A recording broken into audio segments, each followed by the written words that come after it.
நீ யாருக்கு ஓட்டு போடுவ? யாருக்கு ஓட்டு போடணும்? தளபதிக்கு போட்டு. யாரு? தளபதி. இளைய தளபதியா இல்லை முக ஸ்டாலின் தளபதியா? இளைய தளபதி.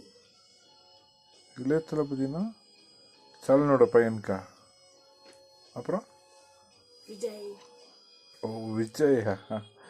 டேய் நான் வயசில் இருந்தே அவரோட ஃபேன் தான். அப்புறம் அவரை விட்டு நான் யாருக்குடா போடுவேன்? போட்டாலும் போட்டுருவேன். நான் யாருக்குமே போட மாட்டேன்.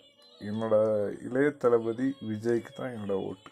ஓகே, சந்தோஷமா? சந்தோஷம். ஓகே, நெக்ஸ்ட் ஜென்ரேஷனே ரெடி ஆயிடுச்சு. ஓகே, அங்கே தலை தான் ஜெயிப்பார். தலையா? தளபதி தான் ஜெயிப்பார். ஐ மீன் தளபதி ரெண்டும் ஒன்று தானடா?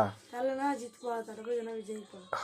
ஓகே சரி, தளபதி தான் ஜெயிப்பார். ஓகே.